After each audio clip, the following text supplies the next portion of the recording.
What is good, Inner Circle team? Welcome to lesson number 4 of this mentorship. Today, guys, we're going to be covering draw on liquidity and conditions. This is by far, in my opinion, the most important lesson in the whole I entire agree. mentorship because the entry models that we give you can only go so far without draw on liquidity and without conditions. So 100% necessary that you guys watch this. If you're confused, rewatch it. If you're even more confused, just come on stage and actually talk to us and we can help you out. But yeah, let's get into it. All right, so the first thing you want to be paying attention to with really just draw on liquidity in general is your liquidity pools, right? So I'm sure a lot of you have already watched the liquidity pools video either on our YouTube or in the course that we gave out. But your liquidity pools are simply just going to be, things like equal highs, equal lows, low resistance liquidity, session liquidity, right? Time liquidity, right? Previous day high, previous day low. So all those sorts of things is going to be where you're seeking liquidity. Now, the market also moves for two other reasons, which is simply to rebalance inefficiencies and rebalance equilibrium. Okay, so this is what rebalancing an inefficiency looks like, right? Your inefficiencies are just fair value gaps, right? So, holy shit. Sorry.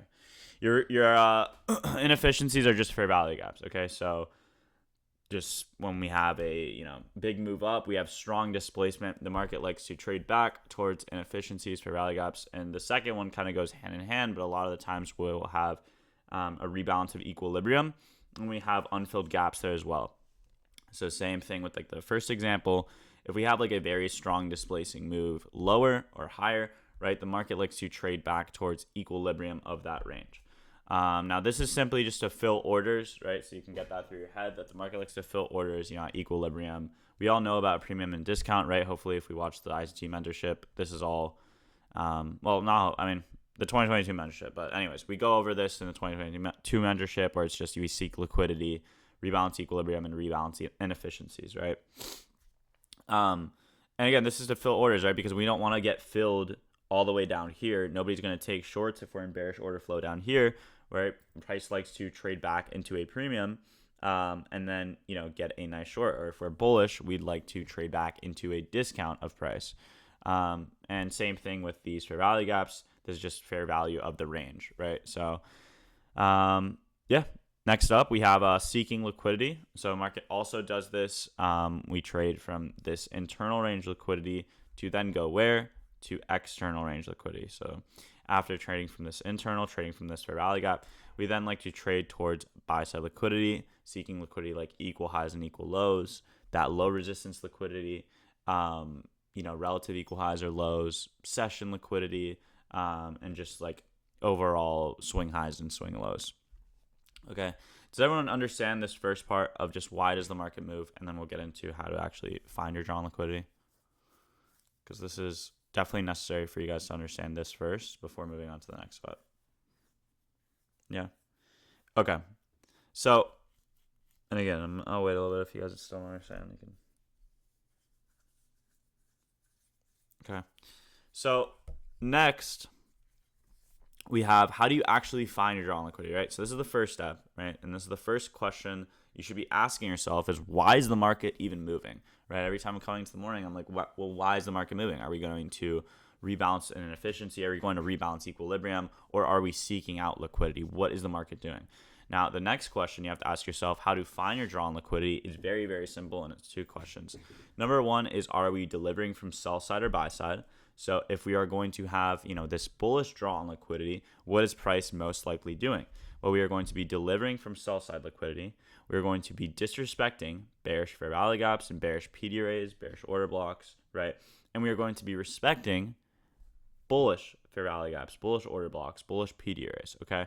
And if we are doing these things, if we're delivering from sell side, we are disrespecting bearish PD arrays and we are respecting bullish PD arrays, the draw on liquidity is most likely going to be higher, right? As long as we align this with this on why the market's moving, then you can find your correct draw on liquidity, okay?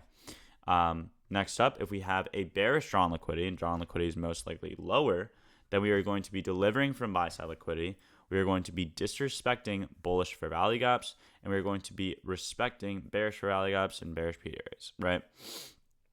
So again, disrespecting bullish PD rays, we're delivering from buy side liquidity, and we have a run lower. Yeah, the CSD actually is a order block. It's the creation of an order block. CSD and a break of structures, it's different, but it's very, very similar. Break of structure is just the wick. Talk about it. Now I learn. The break of structure is just the wick, and the CISD is the body. We'll get into that in another lesson, but for now, just yeah. Do we all understand this now? Okay, how to actually find your drawn liquidity, right? We understand first off what drawn liquidity is, why is the market moving, and then this is how you actually find it. Yeah. Okay, so I have about 5 examples that I want to show you guys from my daily bias, and overall this goes hand in hand. You need to have your correct daily bias to then go on the lower time frame and align it, right? So I'm going to show examples from my daily biases, but then also you have to understand that price is fractal. So what we're doing on the 4-hour, 1-hour time frame, if you just go down to the lower time frame and align the models, then it will become like an A+ setup. So I'll show examples of daily bias. So we can enter from CISD with the fair value gap.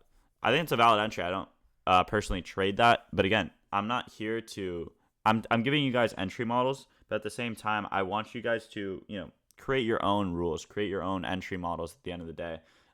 So whether that can be from a CIC and order block, you might not like trading inversions. I know a lot of people that don't trade inversions. I personally like it, but at the end of the day, it's all personal preference. In my opinion, entry models are not really important, and just understanding drawn liquidity is really going to be the most important. But yeah, a fair value gap, a CIC with the fair value gap is definitely a valid entry. I do that sometimes. Will we get an order block lesson?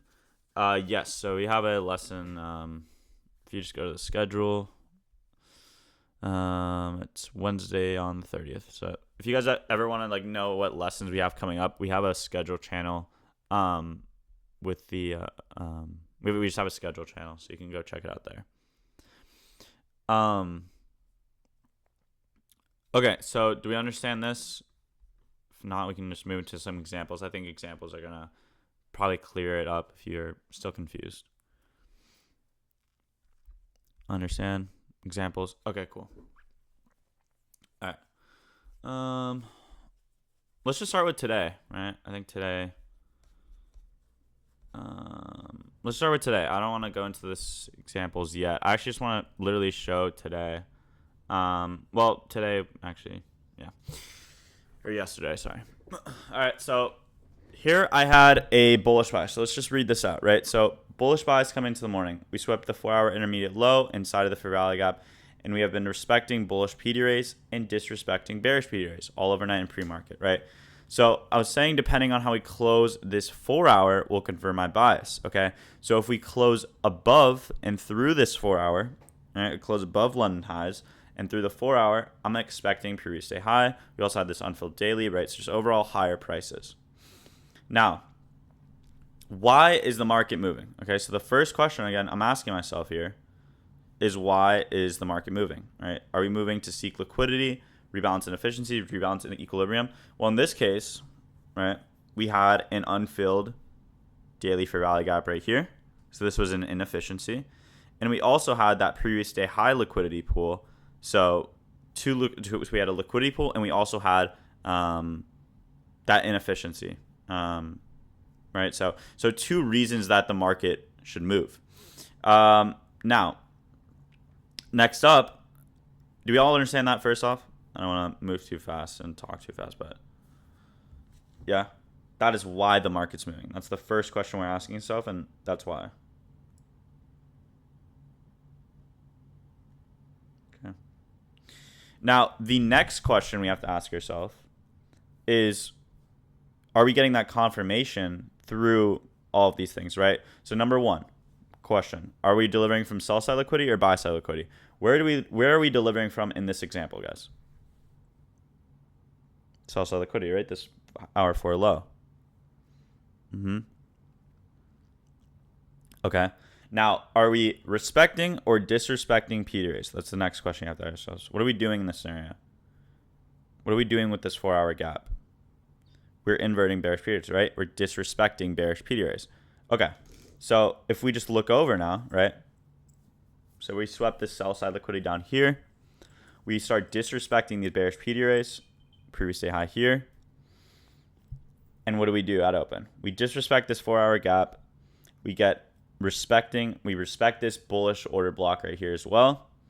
And then price ends up trading towards that daily fair value gap. And obviously we've been ripping since I sent this daily bias. You know, I think we're at previous week high now. So very simple, guys. This is not something you should be overthinking necessarily daily bias, but you need to be asking yourself these questions. Are we respecting bullish PDRs?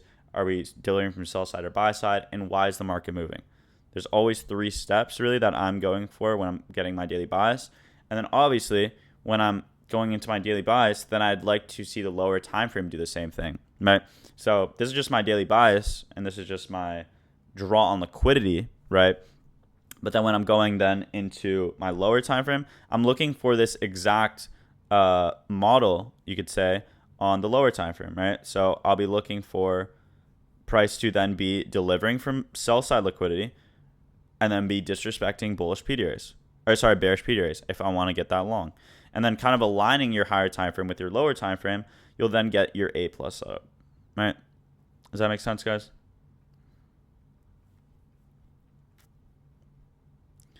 And I need you guys to start doing this. I know I say this in pretty much every lesson, but I need you guys to please start doing this, where you write out your drawn liquidity and your daily bias in every single time, every single day. Please start doing this in your journal. If you're not doing this already, please start. Okay, so just write out your bias, write out some conditions. In this example, I didn't really have a condition because actually I did have a condition, sorry. I mean, I'm always having a condition, but this is just a very obvious bias. Even when we have super obvious biases like this, I still will have conditions. And for example here, if we end up wicking London highs here and then we get displacement back inside the range, right? So if we like take out this buy side liquidity, right, then we'll be delivering from buy side, we'll be disrespecting bullish fair value gaps, and then we start trading lower and we hold this bearish fair value gap, then we could probably expect price to draw towards here, right?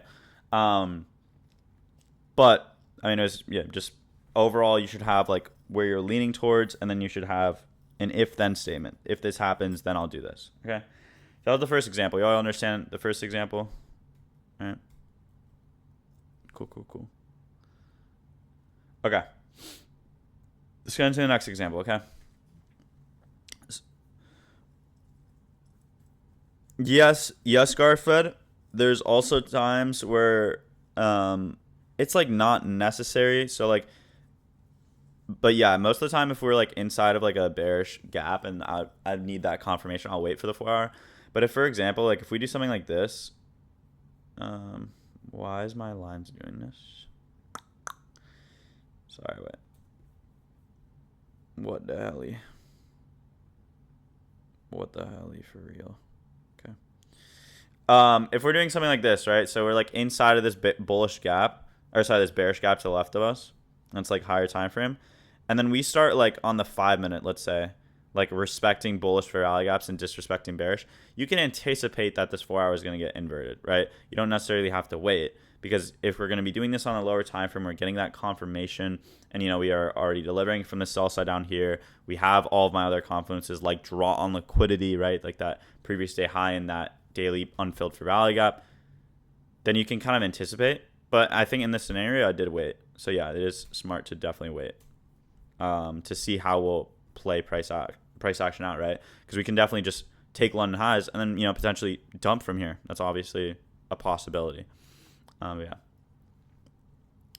Do you look at daily 4-hour SMTs? Yes, I do. So if you had like one, yeah. It really depends, but yeah. Okay.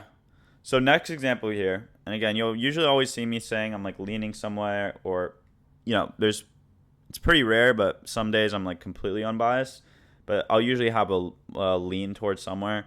For this example, I was leaning bearish coming into the morning. ES filled the new week opening gap. We got that displacement lower.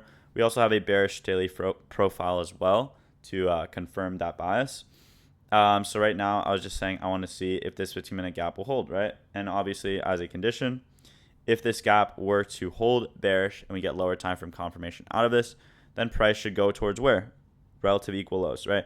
So thinking about this right here,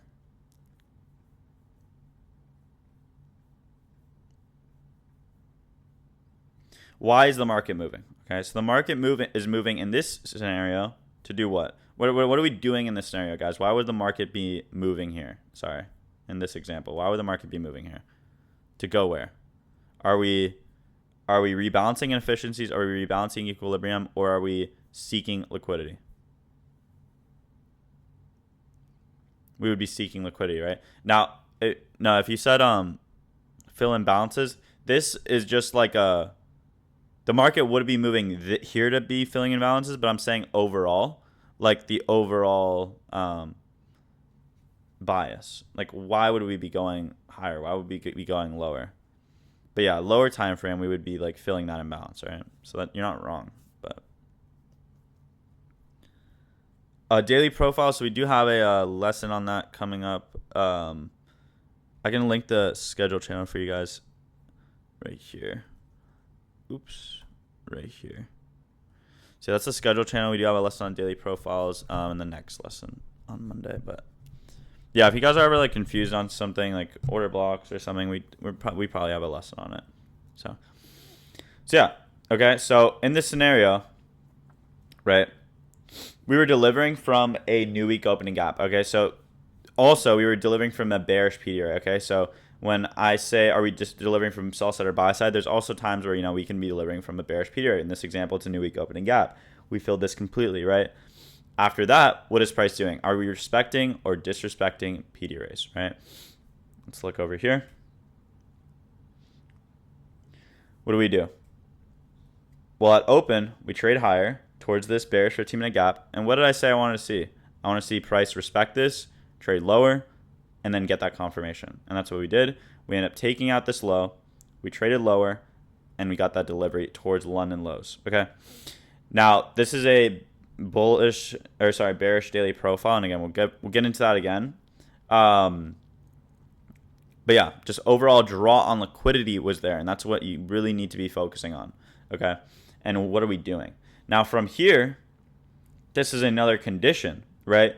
Now this is a condition. This is just simply after we take sell side or after we take buy side, this is something that I'm always looking for. Pretty sure Pat, are you going to do a thing on conditions? Yeah, I got something on conditions. Okay, yeah. So Pat will do a thing on conditions, but basically the best condition to have usually is just if we have, a low that's been taken or a high that's been taken, and we have a fair value gap there, right? This is called like the important fair value gap. This is called, the important fair value gap. Why? Because if we're going to be bearish, right, this is going to be simply a continuation model if we're going to hold this low, this fair value gap here. If we're going to be bullish, what is price going to do? Disrespect this, and then where's the draw on liquidity most likely going to be? Well, higher. Why? Because we're delivering from sell side, disrespecting bearish, and we probably have a clean draw on liquidity higher, right? That's also something you need to be paying attention to. And that's what we did here. Where were we delivering from? London lows, sell side liquidity. What were we then doing? Disrespecting this bearish gap here, this 5-minute. And then where did price trade towards? The 15-minute intermediate high, which is a great draw on liquidity, right? This is a lot of sell stops are resting here. And we also had some nice low resistance liquidity above as well. Okay, so those are the two things you want to be paying attention to, is really just are we respecting or disrespecting. And yeah. Do you guys all understand this second example? Use any significant wicks as a significant liquidity pool.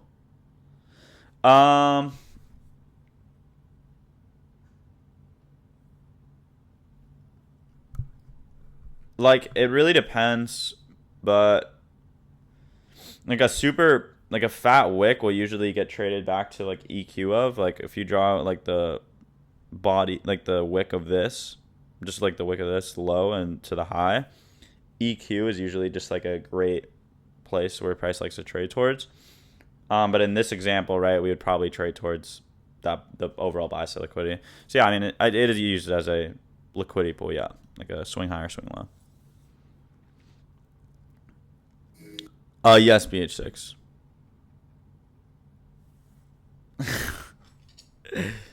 Running, bro. Had to do it.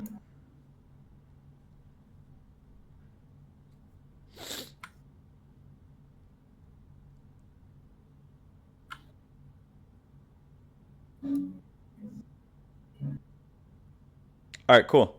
I think we can move on. All right. Let's get into the next example here, okay? So for this example, I said I was leaning bullish coming into the morning. Now, again, I can always have a bias where I can lean bullish one way, lean bearish one way, but is that really going to like determine my whole day? No. Why? Because I always have a condition, right?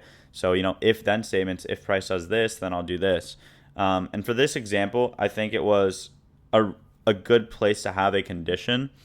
I like conditions in two scenarios. Number one is if we have a super, super obvious, draw on liquidity higher or lower. Conditions are a great place to have. And then also after taking out buy side liquidity or sell side liquidity, then a condition is a great thing to have, right? So you'll just say like, okay, whatever for rally gap that swept liquidity, I'll look to see it get respected or disrespected to see where then price wants to go. And for this example, we have a new day opening gap lower, right? So if we start respecting bearish PDRAs and we start disrespecting bullish, where's price most likely going to draw towards? Lower, right? Or if we start respecting bullish, then price is most likely going to head towards that buy side liquidity.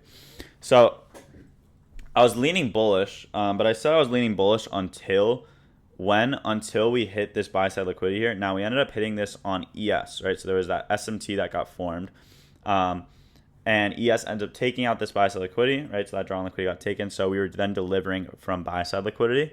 And then what is the condition? This 15-minute gap. If we break it, then expect the low resistance liquidity and new week opening gaps get hit, right? As you can see here, this is the drawing I had marked out. If we break it, expect the low resistance liquidity in this new day opening gap. And then if not, then we go higher.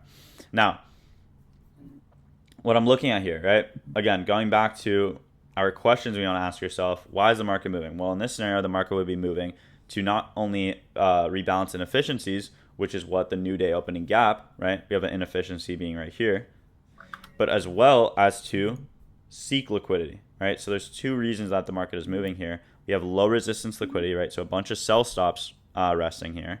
And also we have to rebalance an inefficiency being that new day opening gap, okay?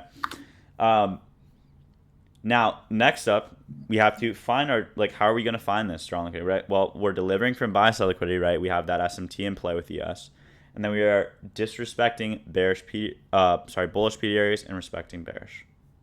Okay, so then we have open play out, and as you can see here, what do? We disrespect this bullish 15-minute gap, right? That was the condition, and then price trades towards what? The change in state delivery level here, this 15-minute order block, and then this is your bearish for rally gap as well. Gets traded to, and where do we trade towards? All that low resistance liquidity in this new day opening gap. All right. So y'all understood how I got to this bias and how I got to this strong liquidity.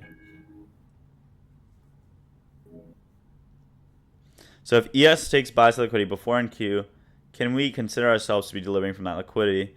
Yes, and SMT is you just have to think about it like NQ already did it. Like it's not necessary for NQ to not take it. Yeah, 100%. Mr. Cream, it's an SMT is that's the reasoning for an SMT. You don't need to see NQ go towards that higher low. ES already took it. Mr. Cream.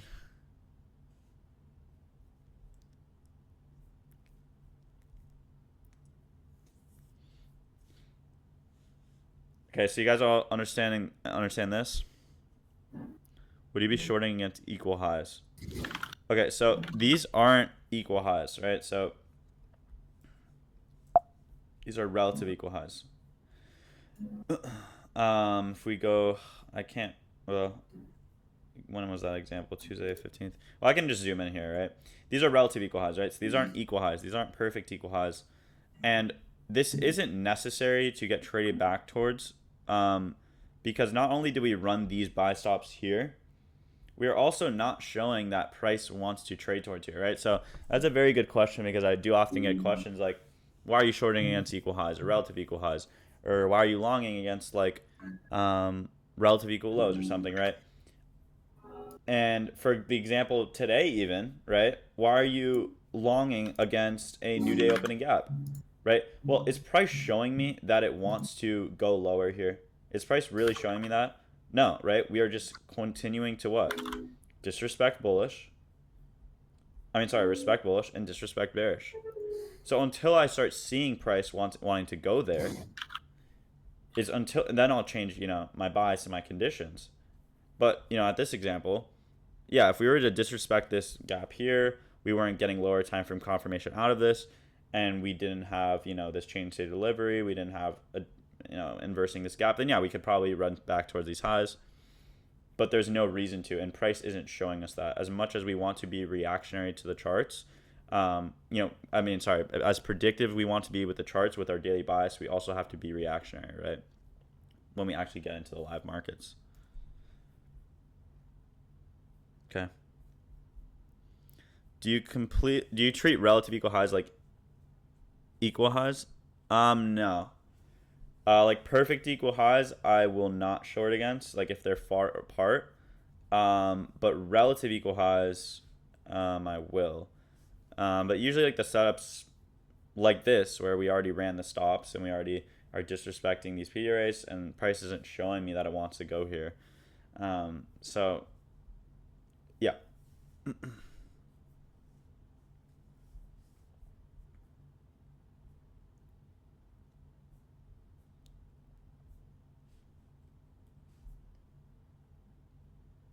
Okay. Okay.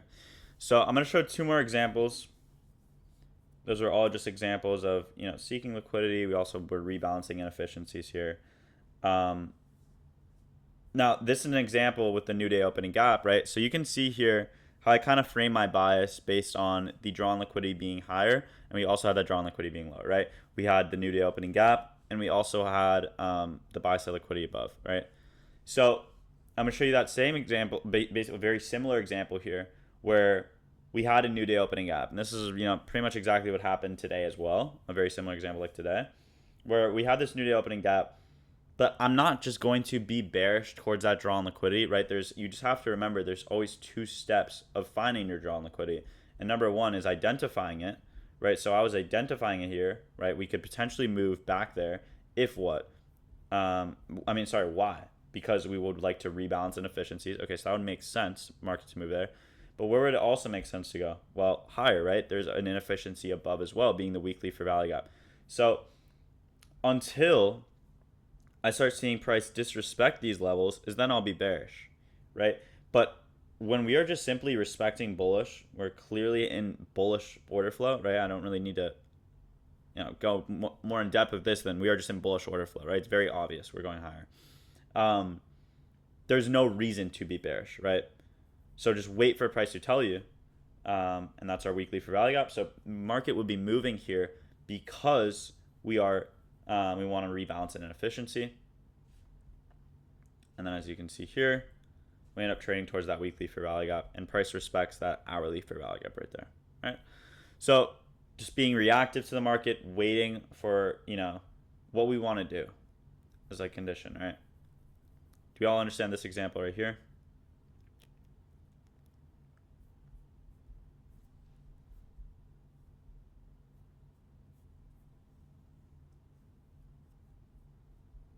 Are you guys all understanding this? Like, you guys think you got this down pretty well? I'm going to do one more example, but I just kind of want to just ingrain this in your head with like 5 examples.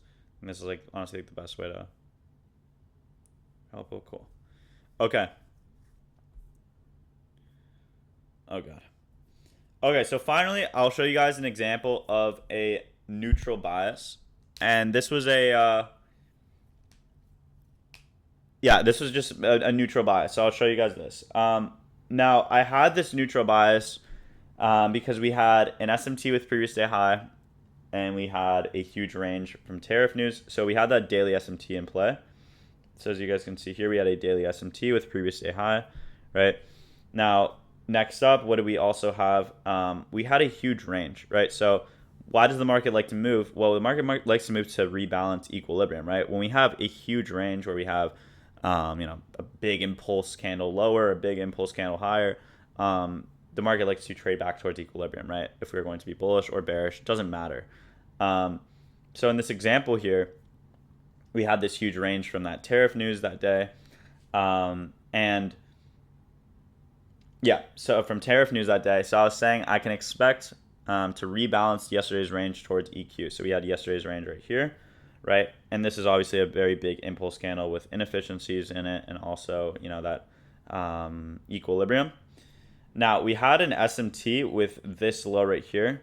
So there are times where, if we're super, super bullish, this SMT could like hold and we don't need to trade back towards EQ because this is like enough discount for, market to move up. But I was saying, this is an example of like a condition that doesn't really have to do with fair value gaps. And this is more just had to do with like SMTs and just overall displacement in general, right? So I was saying if this were to get ran through, right, this SMT where you get disrespected and we start trading below London lows, like we get displacement through London lows, where's the market most likely going to go? Well, we have an unfilled 15-minute fair value gap right here. This is your unfilled 15-minute gap. And we also had what? EQ of the range, right? So we had EQ of the range. So this is that SMT that was in play. But if we start disrespecting this SMT and we trade through London lows, and then we get a condition like, okay, we have a fair value here, this gets respected, then we price and trade lower and get that lower time from confirmation out of that, then price should go lower, right? So what are we doing in this scenario? Again, to just really ingrain this in your guys' head, why is the market moving?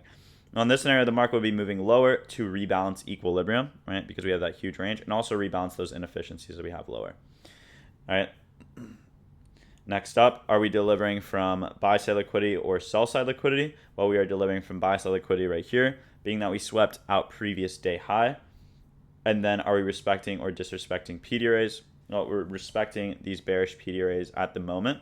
If we go to the hourly chart right here, right, we were just respecting these hourly PD arrays, and then we were disrespecting the bullish ones to the left.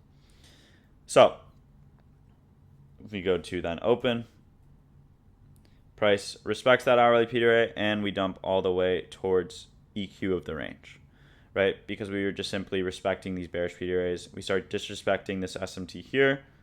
These are selling opportunities here. And that's that. That is that. Do you all understand this?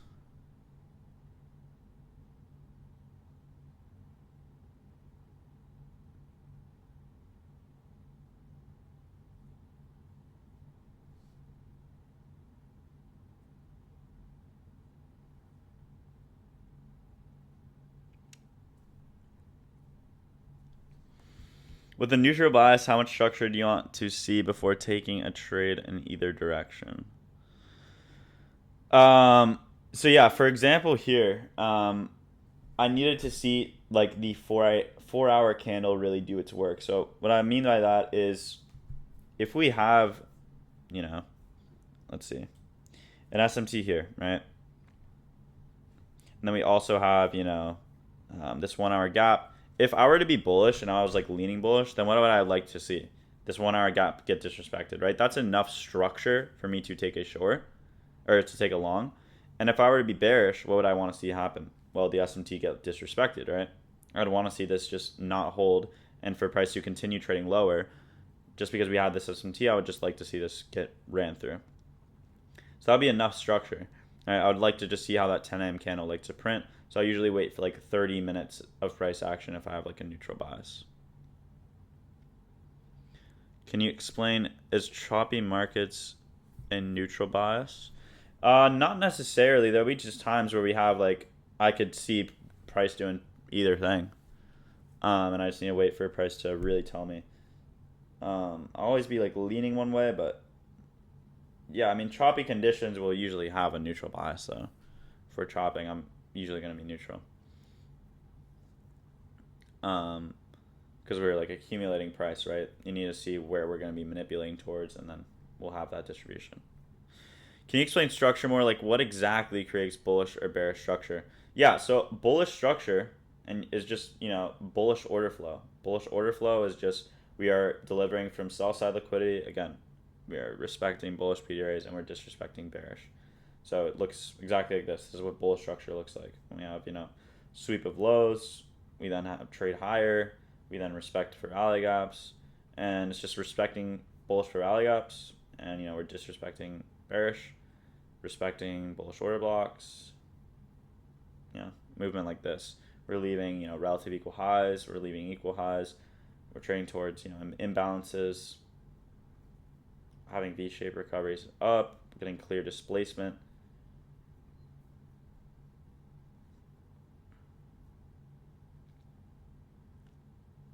So an invalidation of one side's confluences. Exactly, yeah. Is 10 a.m. open normally enough to see if structure is neutral? To see structure if neutral?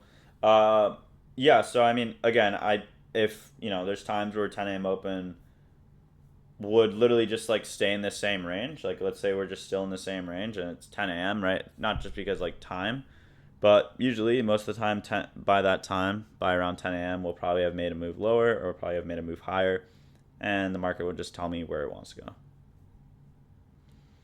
When do we not have a manipulation leg? Sometimes price accumulates, but then just starts dumping, pumping in one direction. Then it's most likely a manipulation leg still, just on the higher time frame, and we'll trade back towards those accumulation lows or highs.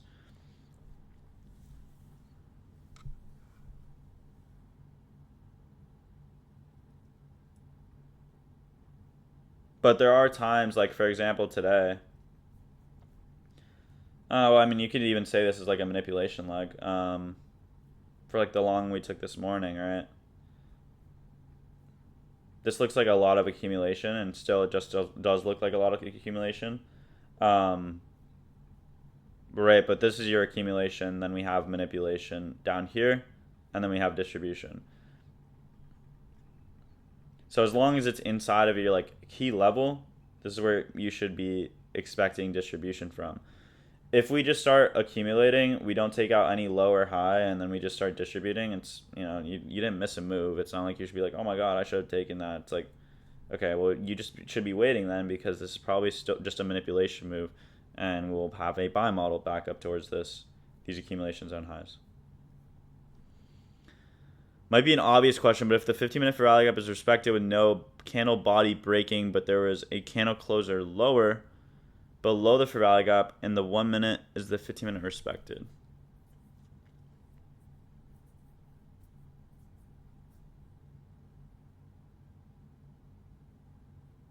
So you're saying if we respect the 15-minute gap, we don't close above it, and then we get a 1 minute inversion lower? Yeah, that means it would be respected. Respected is just like if we get that lower time frame confirmation out. So, it depends on time frame alignment.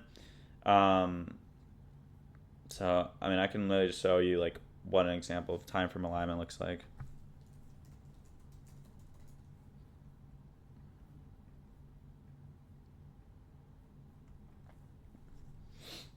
All right, so this is just time frame alignment. If we have like a monthly PDRA, you'd want to see like a daily change state delivery out of that. If we have what you were saying, like a 15-minute for rally gap, usually a 1 minute inversion is enough of a entry in confirmation that price is getting respected. You like to use this with, to really see if we are respecting that PDRA.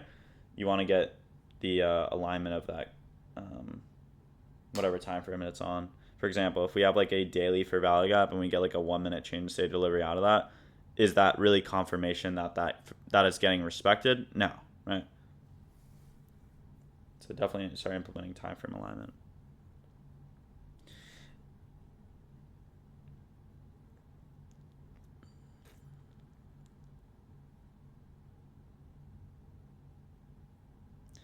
Can you explain what you mean by what a valid open high-low closes? It seemed like last time you talked about it, the high is not valid unless it trades into a key level. Yeah, exactly. Yeah, you got it. Like, it's not going to be a valid open high or an open low unless we trade into a key level. Yeah. When waiting for an inverse, do you care at all if other candles mitigates it before that inverse? Like, no. I mean, there'll be times like, for example, today with the inversion we had was a really clean like V-shaped recovery. This isn't always how a price action is gonna look. If we sometimes we'll get this 3 minute candle go here, trade lower, and then we'll invert it. So as long as my drawn liquidity is the same, as long as there's no SMTs, it's not necessary. But no, it's fine as long as it gets inverted. Usually, if it takes like 5 candles to invert, then it's like just shitty PA, and I'm probably not gonna touch it, and that's just choppy conditions. I mean, the main thing you need to fucking just look out for with I guess choppy inverses is if you're generating LR as you're inversing, chances are it'll just quickly wick back and take all that LR and most likely stop you out. But sometimes it does take a couple candles to inverse, and that shouldn't really change how convicted you are unless like volatility completely dies out. Just make sure you're not generating liquidity where your stop loss is resting. That's like the biggest thing in my opinion. Should I get into conditions now? Yeah. Yeah. Bro, I just came across this video on TikTok. This. What? With mega titties all over Patty. Put them in my face. I'm the So like good. acid, then I'm This shit is so fire. Wait, other candles as in different time frame. What do you mean by that? Yeah, I'll give an example of generated LR in a sec. Just waiting for B to finish up. What if there's an IFEG and we resweep the highs, but we don't make another IFEG? That's just bad conditions. That's literally just an example of bad conditions. If we start disrespecting bullish fair value gaps, for example, and then we don't deliver, and then we trade higher, and then we start trading lower again, like it's just, and we don't have a fair value gap in this leg, it's just choppy, and you should just stay out. What would you say are the most important key high time frame PD arrays? Just focus on fair value gaps. Fair value gaps. I mean, this inversion has to be in most of the time frame for it to be. Has to inverse in most. Does it mean the inversion has to inverse in the most of the time frame? In the most of the time frame? I think you're saying like, does the inversion need to happen on the fair value Garfield, bro, gap? shut the fuck up. What? No, Garfield's just like, yeah, 1 to 5 minutes. I'm literally about to get into that, bro. Okay, yeah. Patty can probably answer your question on that. But yeah, we trade with inversions, just really quick, we trade from the 1 minute to 5 minute. So for this example here, that trade we took today, it was the 1 minute. There was also a 5 minute. I mean, there was no 5 minute. Was there a 4 minute? No. Was there a 3 minute? Yes. So this is your highest time frame. And you need to wait for the close on this. Right? You can't look for the close. I think I know what you're saying. You can't look for the close on the 1 minute. If the 1 minute closes above and not on the 3 minute, then that's not like a valid close. Does that make sense? I think that's what you're asking. Like it needs to close on the same time what the fair value gap's on. Okay, cool. So yeah, if we have like a 5 minute gap, you can't wait for like 1 minute to like close below it because obviously the gap didn't close on the 1 minute, right? I mean, yeah, on the 5 minute. Okay, yeah. Am I recording here? But yeah, that's part 1 of drawn liquidity conditions. Pat's not gonna get into his